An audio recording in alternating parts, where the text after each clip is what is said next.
Today and tomorrow are WRAL weather alert days due to the threat for continued flooding. I'll outline which parts of the triangle are under a flash flood warning right now coming up. Also this noon, where a huge tree came crashing down on a house, trapping 3 people inside. And more severe weather danger today. A neighbor tells us what happened after a bolt of lightning sparked a fire at a townhouse in Garner. 9 counties, including Wake, Durham, and Harnett counties, are under flood alerts right now. Thanks for joining us this noon. I'm Jeff Hogan. And I'm Keely Arthur in for Renee Chu. The WRAL weather team has issued a WRAL weather alert day as we anticipate anywhere from 2 to 4 inches of rain across our region. Kat Campbell is in the WRAL Severe Weather Center with where it's coming down right now. Kat? Some areas have already seen up to 4 inches of rain today, and flooding is our biggest concern at this point. A new flash flood warning was just issued within the past 20 minutes. This includes Durham and Chapel Hill, and the heavier rain is just about to make its way into Chapel Hill. Durham will be next, and you can see that band of heavy rain right now. It's headed right for Durham, and we could see additional 1 to 2 inches of rain from this system. Could lead to some ponding on the roads. Remember, turn around, don't drown. That's going to be our biggest concern this afternoon.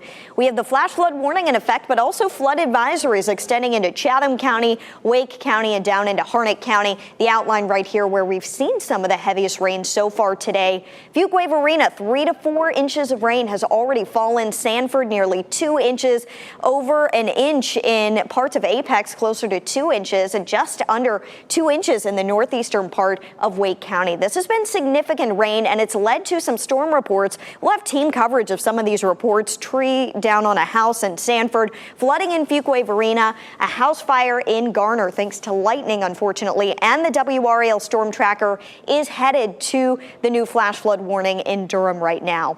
We have more rain on the way after this. Already some areas seeing 2 to 4 inches of rain, but we could add 2 to 3 inches of rain on top of that over the next 48 hours. With more rain on the way, that is why we've issued a WRAL weather alert day, not just today, but tomorrow as well. A 100% chance for rain pretty much all day long. I'll outline future counts for the remainder of this evening and tomorrow, and when the rain finally clears out coming up. Kat, you mentioned that the WRAL storm tracker was on the road, and we are watching it here with live dual Doppler 5000 radar, tracking the storm tracker as it moves into South Durham. I'm going to take you to live pictures from I-40, approaching Page Road and the 885 interchange. You can see where we are seeing those wet roads there. The windshield wipers are going, and Doppler radar indicating that even heavier rain is on its way into South Durham. It's back in Chapel Hill and Hillsborough now, heading toward Durham, and with that flash flood warning in effect, a reminder, do not try to drive across a flooded road. I want to show you a couple of traffic problems I'm watching here in the noon hour. On the west side of Raleigh, a crash on 440 westbound between Western Boulevard and Athens Drive cleared just a few minutes ago, and you can see traffic is flowing a lot more freely out there. And as we head over toward Durham and Chapel Hill, we are picking up some heavy delays on 40 westbound, beginning around Farrington Road through 15501. By the time you get out to the Irwin Road area on the north side of Chapel Hill, it looks like traffic's flowing freely. We'll keep an eye on this. Another update at 12:30. 3 people had to be rescued from a home in Sanford after a tree came crashing down during this morning's storms. One person suffered minor injuries. WR's Keenan Willard is at the home right now. Keenan, what a dramatic scene this was. Jeff, looking at this behind me, you have to wonder how it didn't turn out worse for this family. With 6 people home when this happened, this tree basically shearing off the front of this single-family home in Sanford here on 3rd Street. It's created a huge mess out here that's going to have to take hours to clean up. But again, only one person suffering minor injuries. It's pretty miraculous considering what we know from the Sanford Fire Department. So this is everything that happened. The storms pick up this morning, and you can see the impact right out of their front yard. The tree basically pulled down the front half of the home. 3 people were able to get outside, but 3 of them were in a front bedroom area that was trapped off from the rest of the home. Crews had to go around the back of the structure and pull each person out to safety. Now, none of those 3 were actually the person injured. That woman hit by a bit of sheetrock or something that was kicked up when this impact happened. She suffered a mild concussion, according to emergency responders, but is doing pretty well considering the alternative after what happened to their home here. Crews are going to have to go ahead and cut off all of this tree to get it away from the home. And for the time being, the Red Cross is going to be providing temporary emergency housing for this family. But the hours ahead look pretty difficult for this cleanup crew, specifically because beyond just the tree, there are power lines basically down, up and down for about a quarter mile surrounding these homes. Duke Energy crews by at least 5 or 6 trucks on either side of the street are out in full force trying to figure out how they're going to extricate all these wires from this mess. And only then can they restore power. So it's something we're going to be watching definitely for the hours ahead. Back to you.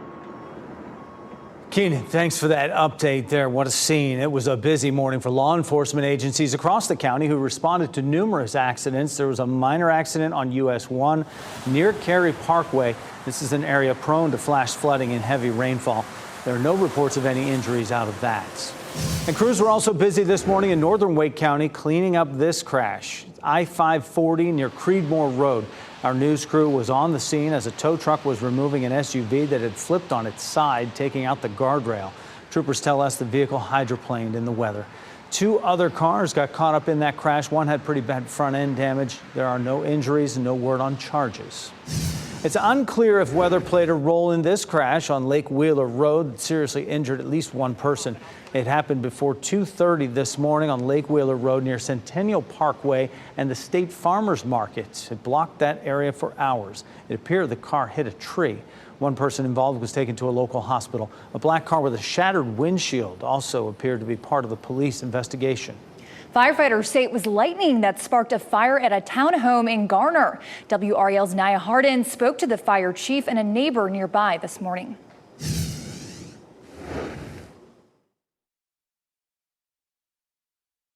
In 1010, the Garner fire chief says it happened this morning when the lightning caused a fire. Thankfully, the homeowners and neighbors were able to escape unharmed, but those who live nearby are still shaken by what happened.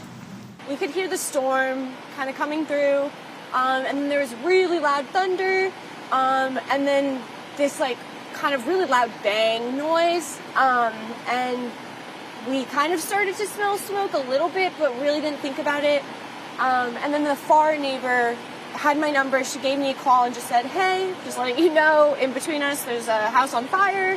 You guys might want to get out. So naturally, we grabbed all of our things, grabbed my dog, ran out, and the whole roof was just ablaze. The building is not sprinklered, so the fire grew. Once crews got here, they went inside to try to extinguish the fire. The residents were home, but they evacuated it, so we had no injuries, civilian injuries nor firefighter injuries during the incident. Nia Hardin, WRAL News, Garner. And on this WRAL Weather Alert Day, we're monitoring travel in and out of Raleigh-Durham International here in the WRAL Live Center, taking a look at the numbers within the last couple of minutes, courtesy of FlightAware. You see there are 22 delayed flights at RD International, just 2 canceled flights.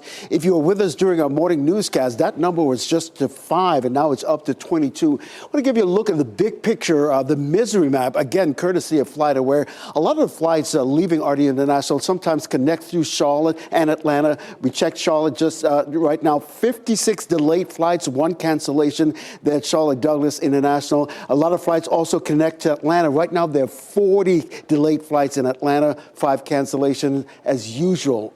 If you have a flight out of RD International today, check the status of that flight before heading to the airport. Well, some of the most severe flooding we've seen so far is right here in Wake County this morning. Mineral Spring Park flooded. Since, though, it has receded, and we sent WRAL's Michael Grace there to check it out. He joins us live now in Fuquay Arena. Yeah, and we're here at the park. You can tell that it is all gone, but still a lot of mud from that flooding earlier. They had this whole section of South Spring Avenue blocked off, no one getting in, no one getting out. And check out this video of what this flooding looked like at its full force. You could hear it sound like one of those rivers in Colorado, people going whitewater rafting, going right over the bridge in the park. It was up to my shin in terms of the water was here on South Spring Avenue, and just standing water all over the grass. Now, people said that there is a creek right here, and that's just what overflowed. So a very dangerous situation if you were driving out in this area. Now, lightning was also a big problem in Fuquay this morning. Earlier at around 7, there was a home that was struck by lightning. There was actually a fire in the attic after that. The family was asleep at the time. Luckily, everybody made it out. Minimal damage there, but with the flooding and the lightning here in Fuquay Varina, it was a busy morning for authorities. And right now we have just been driving around. The rain now mostly at a drizzle, but you can see a lot of the damage from what was going on this morning, including this creek here still flowing pretty fast. Live in Fuquay Varina, Michael Grace, WRAL News. Michael, thank you. Well, you can track severe weather anytime with the WRAL Weather app. It lets you watch the latest forecasts and check out the radar. The WRAL Weather app is available for Apple and Android devices. Tennessee's Republican-controlled House voted to expel 2 black Democrats from their seats over their roles in a gun safety protest on the chamber floor last weekend. A third lawmaker was not voted out. She's a white woman. Now, House legislators claim the 3 Democrats engaged in disorderly behavior when they led supporters in chants demanding stricter gun safety measures on the chamber floor. State Representative Justin Jones was one of those 2 lawmakers expelled. In an interview on MSNBC, Jones called the move disturbing, and the nation now faces a dangerous precedent. I hope that the nation sees and the alarm is blaring loud, because if it can happen in Tennessee, it can happen anywhere. And they set a very dangerous precedent going forward. This is the first expulsion for First Amendment activity in Tennessee. All the other expulsions, the other 3 over 200 years, have been around a criminal or unethical behavior, never for a breach of a rule, never for a breach of decorum. Jones called the pact a public and political lynching and says the body showed the world that they are built on white fragility. And progressive lawmakers, including Alexandria Ocasio-Cortez, are calling for Supreme Court Justice Clarence Thomas to be impeached. Criticism against Thomas is mounting after a new report from ProPublica shows Justice Thomas accepted luxury trips from a Republican donor for decades and did not disclose them properly. The report found Justice Thomas took various trips on the donor's yacht and private jet. The donor denied the trips were meant to influence Thomas. And for the first time in 12 months, the jobs report came in below expectations. Employers added just 236,000 jobs in March, coming in below expectations and indicating that the labor market is cooling off. The unemployment rate dropped by 3.5%, according to the March jobs report released today by the government. And leisure and hospitality led sectors with growth, with 72,000 jobs. One of the biggest esports events in the country kicks off here in Raleigh this weekend. Thousands of fans will pack PNC Arena for the League Championship Series esports tournament. Teams will battle for the LCS trophy and a chance to compete internationally in London. The host is Riot Games, and the group selected Raleigh for the tournament, calling the city an emerging domestic esports hub. The event is tomorrow and Sunday. Meantime, next at noon, the family of a woman shot and killed by Fayetteville police is suing 2 officers and the city. We're live with why that family is calling for charges. Also, fishing season is canceled in California. The reason why and what it means for the salmon industry. Plus, at 12:30, we take you back out to the WRAL Storm Tracker for an update on conditions on this WRAL Weather Alert Day. Download the new WRAL streaming apps on Roku, Fire TV, Apple TV, and Android TV.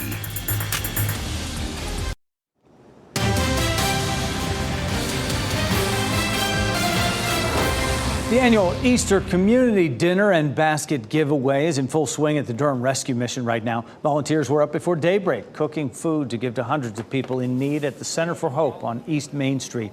This annual event also features free gifts and clothing for children. Just before our newscast, Ernie Mills Jr. with the Durham Rescue Mission called and said due to the weather, tomorrow's Easter event will be a drive-through.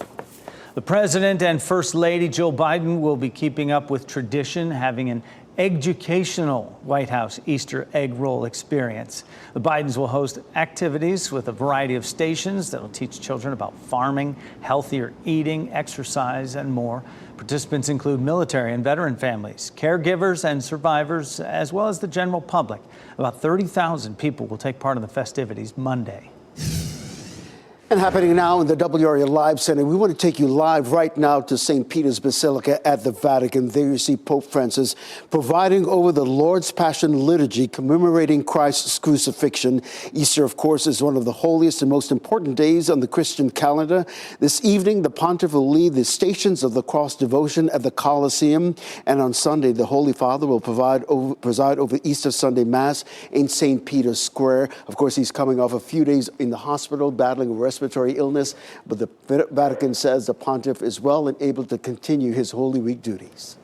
An air quality monitoring system got into space thanks to the help of SpaceX. The Falcon 9 rocket launched NASA's Tempo just after midnight. The air quality monitor will track air pollution in North America from Puerto Rico to Canada, and it will be in a geostationary orbit over Earth and is attached to communications satellites. Tempo will be able to monitor air pollutants in major cities down to about 4 square miles.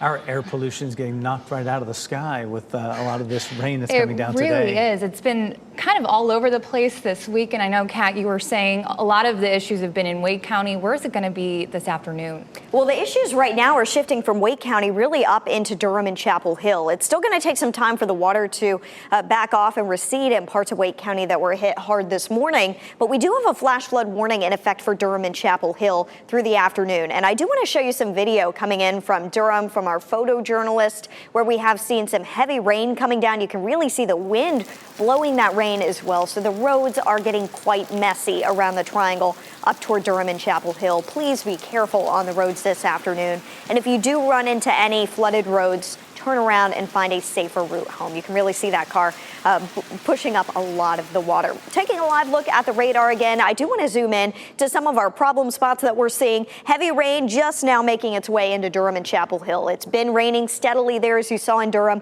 but the intensity of the rain is picking up even more at this hour. And we'll continue to see some of that heavy rain move toward Pittsboro. Not as much activity in our southern counties. Nice little break from the rain in Fuquay-Varina as well as northern Harnett County, but the rain is going to fill back in later today into tonight.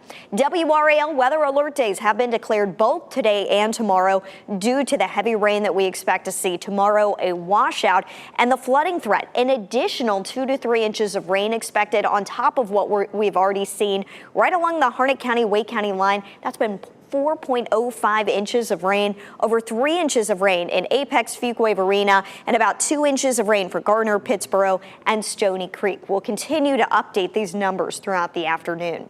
Futurecast continues to show this area of rain pretty much over the same areas in the northwestern part of our viewing area, where I think we'll see additional flood advisories this afternoon, but finally shifting to the south as we get into the later evening hours after sunset. So if you haven't seen as much rain like Fayetteville, Goldsboro, Clinton, the rain should pick up for you tonight and Saturday. It is a washout for everyone. Rain chances quickly climb to 100%, and we're back in the zones of heavy pockets of rain throughout the day Saturday. I mean, I could just run Futurecast through, and you get the point. It's going to keep raining. A washout tomorrow, and this is going to lead to some additional flooding concerns and the potential for flash flooding. Another big story today, not just the rain, but check out this temperature map. Absolutely remarkable. It's 58 in Fayetteville, 48 in Boone, 50 in Raleigh, and 78 degrees still in Wilmington. You can see exactly where this front has stalled in the area, and it's going to stay stalled there tomorrow. It's a washout tomorrow from the mountains all the way to the coast. So heads up, there could be additional coastal flooding if you're traveling to the beach for the holiday weekend. And really, if you're traveling anywhere in the state to maybe visit family, it's going to be a messy drive. That's one of the reasons why we issued a WRAL weather alert day. We want everyone to be safe on the roads, especially with the flooding. A small chance for rain early in the day on Sunday, but later in the day we see improvements. And next week we are going to need that sunshine and warmer weather to help us dry out after all this rain that we've seen yesterday, today, and then more on the way. Yes, I'm just going to focus on next week. Well, coming up, there's a bill in the legislature to improve parade safety. This is all after the death of a young participant in Raleigh's Christmas parade last year. So coming up on WRAL News at 5, hear from the state senator, who is the primary sponsor of the Shine Like Haley Parade Safety Act. And tonight at 5:30, crime concerns in Raleigh's Midtown neighborhood. The new safety fixes police say they are going to put in place on Paula Street. Meantime, still ahead this noon, it could be the solution to the restaurant industry waiter shortage. Why customers may soon see more robot waiters taking their orders. Plus, the Pacific wild salmon population is in trouble. How fishery managers hope to replenish those numbers. Welcome back. You are taking a live look at what I think is a Southern Pines golf course, a little blurred out from all those heavy raindrops. Well, an unhealthy jobs report we told you about earlier in the noon is expected, but big Easter sales are boosting the economy. Here's a look at today's Money Matters. The stock market is closed today in observance of Good Friday. When trading resumes next week, the focus will again be on inflation. And one of the key gauges on inflation is due out Wednesday. The Consumer Price Index forecasts the CPI rising 0.3% for March. That would be a slower pace of price gains than in February, when the index rose 0.4%. Then a day later on Thursday, yet another look at inflation. The government's Producer Price Index will be released. Friday brings the latest figures on retail sales. All of the economic reports will offer a look at whether the Fed's efforts to slow inflation have been successful. The Fed doesn't meet again until early May, and some believe policymakers may pause their interest rate hikes at that meeting. And retailers can expect to see higher Easter sales this year. The National Retail Federation predicts consumers will spend a total of $24 billion this year. That's up from $20.8 billion a year ago. About $3.3 billion of that will go for candy and $1.8 billion for flowers. That's a wrap of business news this Good Friday. I'm Maribel Aber at the NASDAQ market site in New York. Well, fishermen say even with recent heavy rain and snow, the salmon have not come back since last year's drought. And now fishery managers are taking an extraordinary step to help the population recover. For the first time in 14 years, fishery managers are canceling next year's fishing season off the coast of California. It's a devastating blow for tens of thousands of people who depend on the industry for their livelihood. And the salmon population was already in decline because of the dam construction and extended droughts, all due to climate change. Walmart has plans to make EV charging stations more accessible. The retail giant announced plans to expand its charging network for electric vehicles. The expansion will add to the 1,300 stations currently available. The effort would provide EV drivers locations to recharge at thousands of Walmarts and Sam's Clubs by the year 2030, including those in rural areas. More restaurants are turning to robots to fill their wait staff. Business experts say robots can help restaurants fill vacancies and alleviate the workload for employees.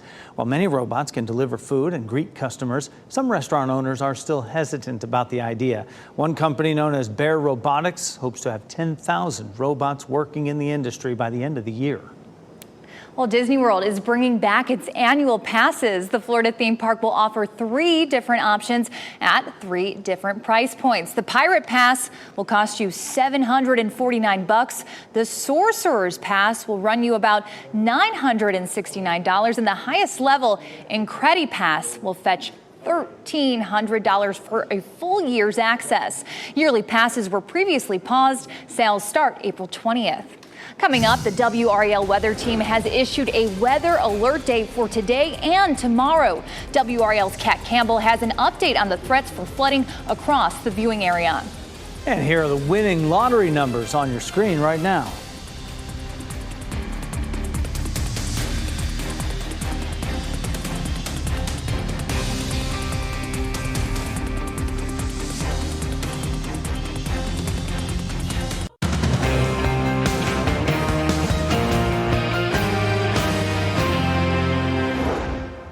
Welcome back. You're taking a live look from the WRAL storm tracker there on 40 East over in Orange County, and the windshield wipers are moving on a steady clip. We are under a WRAL weather alert day both today and tomorrow. Yeah, a lot of the reason for that, 9 counties are under a flood warning. WRAL's Kat Campbell shows us who is seeing the heaviest rain right now.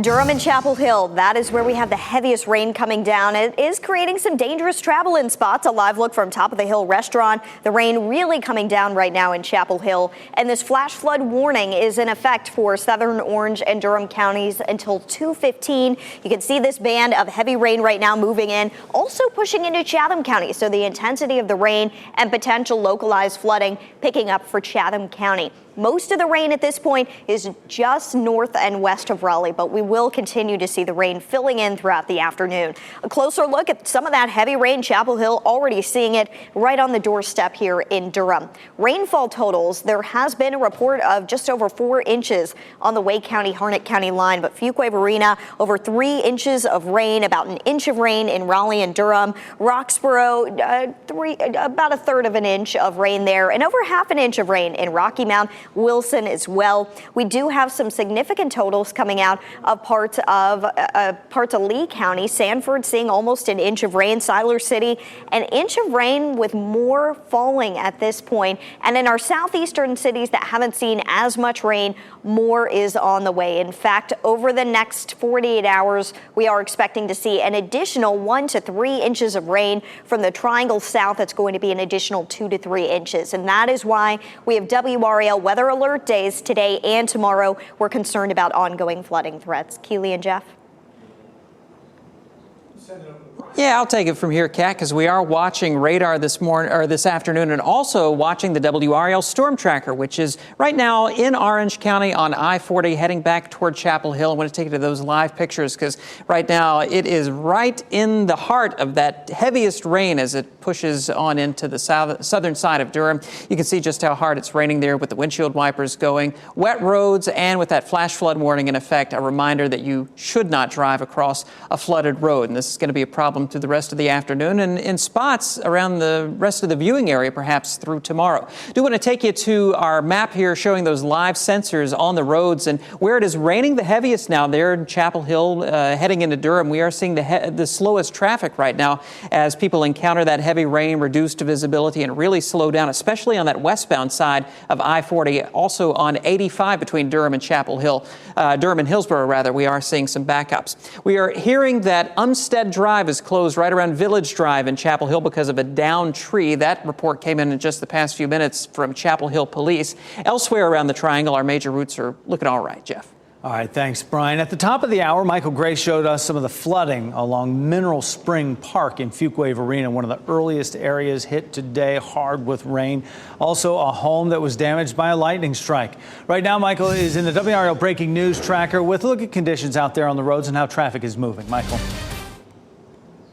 Downtown right now, maybe a slight drizzle, but folks are out and about, though. And, Jeff, as you mentioned, a flash flooding was crazy this morning over there at Mineral Spring Park. Check out this video of what it actually looks like. The water just going above the bridge there into the park and throwing pine needle all up on that bridge. And it was also flooding onto South Spring Avenue. I was walking out there, and it was about the middle of my shin and some pretty strong currents. So they blocked off that road entirely, really just an unsafe situation if you were trying to drive through that area. Lightning, also a big concern this morning in Fuquay-Varina.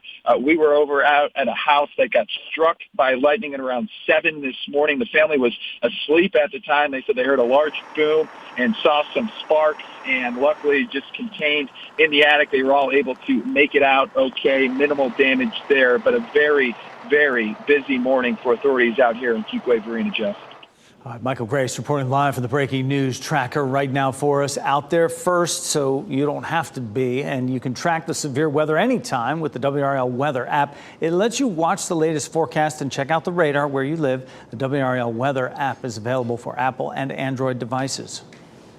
Switching gears, some breaking news to tell you about. Less than 30 minutes ago, the family of a woman shot and killed by Fayetteville police has announced a lawsuit against 2 officers and the city. Now, officers shot Jada Johnson 17 times. WRAL Fayetteville reporter Gilbert Bays was there at the news conference. And Gilbert, you join us live with what the family is seeking. Well, Keila, it's pretty simple. The family is seeking justice for Jada Johnson. That's a movement, actually, that is national right now. They're also seeking justice for her 3-year-old daughter. She was 2 at the time of the shooting when this happened. And they're also seeking justice for her grandparents, her grandmother and grandfather.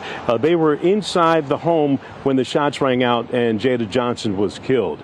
Let me take you to the press conference this morning. Members of the family were at the press conference. It began with a prayer in the hallway before the family came in front of the cameras. Now, this incident happened July 1st of last year. Her grandparents called the police because Johnson was having a mental health crisis because at the time she believed her estranged boyfriend was trying to harm her. At some point, when officers came inside, Johnson pulled a handgun out and pointed at her own head.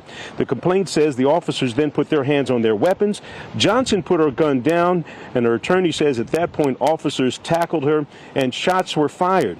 Now, we're told while Johnson was still on the floor bleeding, an officer fired even more shots into her body. I've talked with her grandfather. He witnessed the shooting and was very emotional in describing what he saw with his own eyes. But I can't say of what I saw. And what I saw was murder and escalation. There was a total lack of humanity and compassion. And those officers, I'm asking you now to arrest them today for murdering our baby. Just a very emotional situation for the grandparents, again, who witnessed that.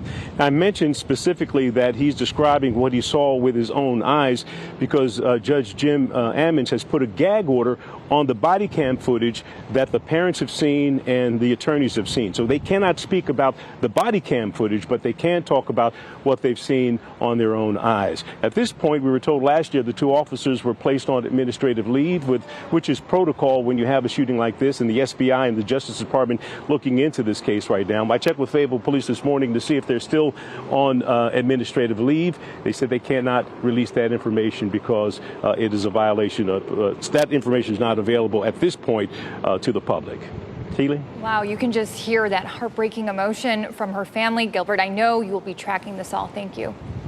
Faith leaders in Chapel Hill gathered on this Good Friday to celebrate the actions by civil rights icon Dr. Martin Luther King Jr. Clergy members marked the 60th anniversary of King's letter from Birmingham jail. He wrote it in April of 1963. In it, King calls for acts of civil disobedience to create change. Today's events included a peace walk starting at St. Paul AME Church on Merritt Mill Road. Just ahead, it's called the silent killer for a reason. Coming up, a new study on how common a stroke is without prior symptoms. And a child with special needs is turning the art world upside down with some beautiful creations. That story's ahead.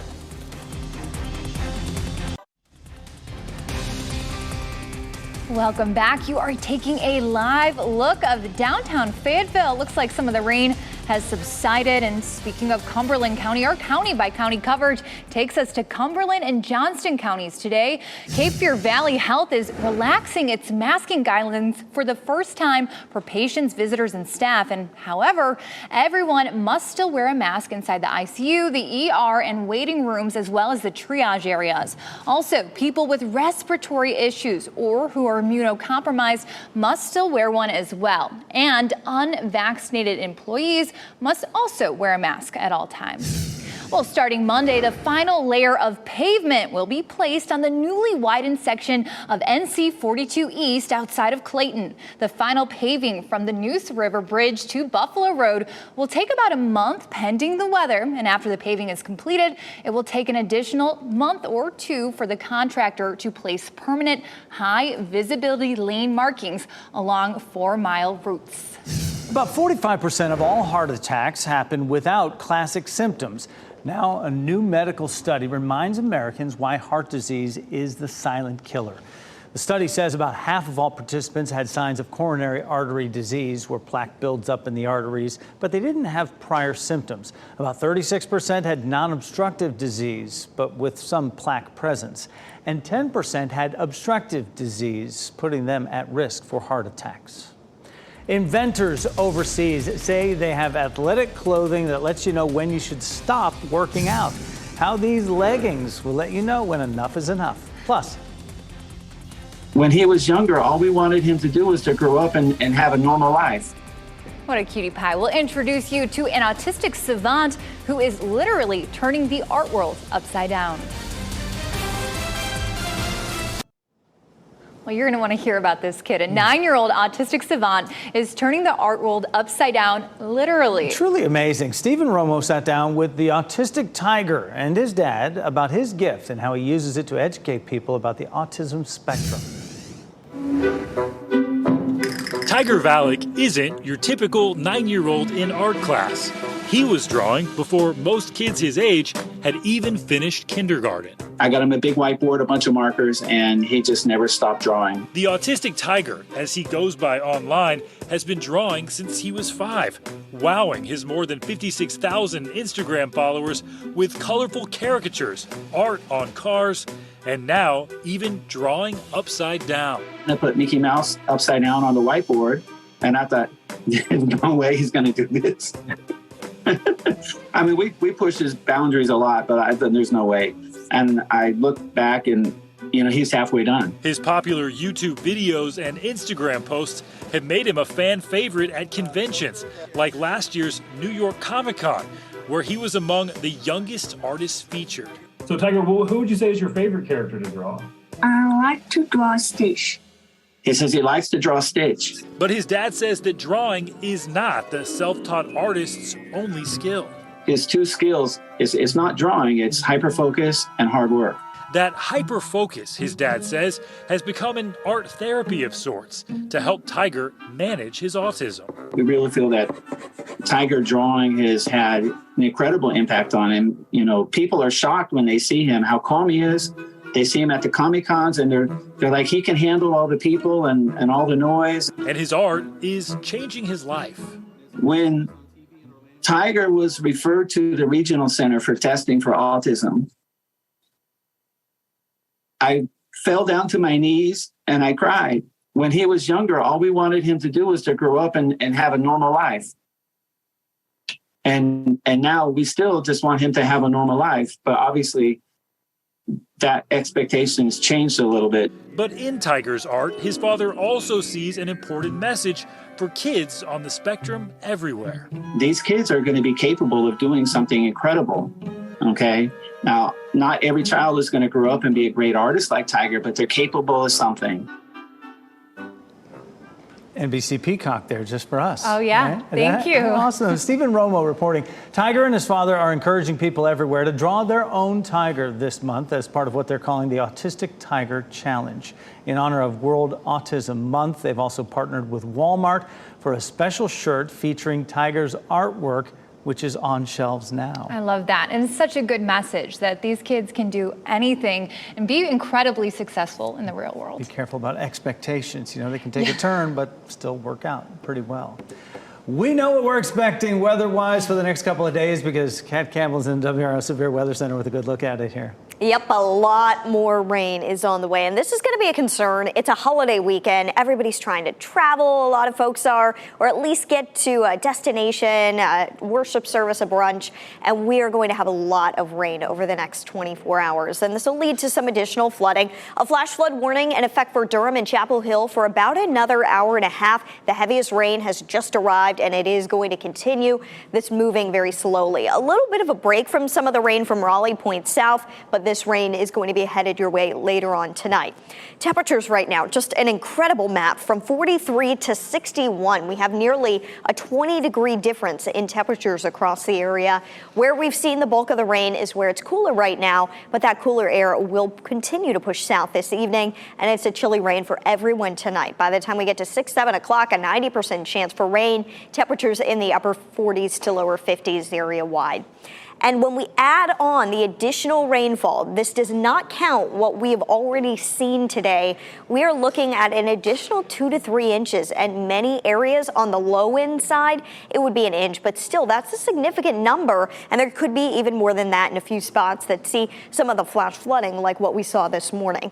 We do need this rain. Yesterday, all of the viewing area was placed under abnormally dry conditions on the drought monitor. But we don't need all of this rain so fast. That's the issue here. It is going to be a good soaking rain, but with it all coming down in about 48 hours, the issue is your yard may not be able to soak it all up. Tomorrow, rain likely all throughout the day. It's even cooler than it is today. A washout 48 degrees, just a raw day. Make indoor plans. Sunday, we're back up to 60. We do have some rain possible early in the morning. And the low Sunday night into Monday morning with skies clearing could fall into the upper 30s. So we'll watch for for potentially some patchy frost in our northern counties, though we're not expecting a freeze or a killing freeze anywhere. Sunday, looking at your Easter Sunday forecast, temperatures 41 degrees in the morning. If you're headed to any sunrise services, it's going to be chilly out there. By noon, 51 degrees by the afternoon, upper 50s to near 60s for highs, and dinner time temperatures falling back into the 50s and 40s quickly that night before falling into the 30s in a couple of spots by early Monday morning. Once we get rid of all of this rain, we see improvements for Sunday. But tomorrow, if I run through Futurecast here, it is just going to keep raining. There's really not a lot of hope for breaks in the rain. So be prepared. Make sure you've got your umbrella with you if you're going to be outside at all. And if you can, stay off the roads and just stay home. I would recommend doing so. The roads are probably going to be messy. Over the next 48 hours, we have weather alert days today and tomorrow. Improvements for Easter Sunday, but more significant improvements early next week. 2 mornings in a row with temperatures in the upper 30s, though. A lot going on in our 7-day forecast. So stay tuned for updates. We will have live radar updates for you all afternoon here on WRAL. And new into the WRAL Live Center, an update on that crash that shut down part of Lake Wheeler near Centennial Parkway and the Farmers Market. This is video from the scene early this morning, courtesy of the WRAL Breaking News Tracker. Police say 2 women were road racing, 24-year-old Jocelyn Morrison and 25-year-old Jada Ballin. Morrison lost control of her vehicle and ended up leaving the road and crashing into a tree. She suffered serious injuries and is at Wake Med being treated. Ballin was arrested and charged with felony serious injury by vehicle. The crash remains under investigation. We'll come back to wrap things up with a look at our top stories after the break.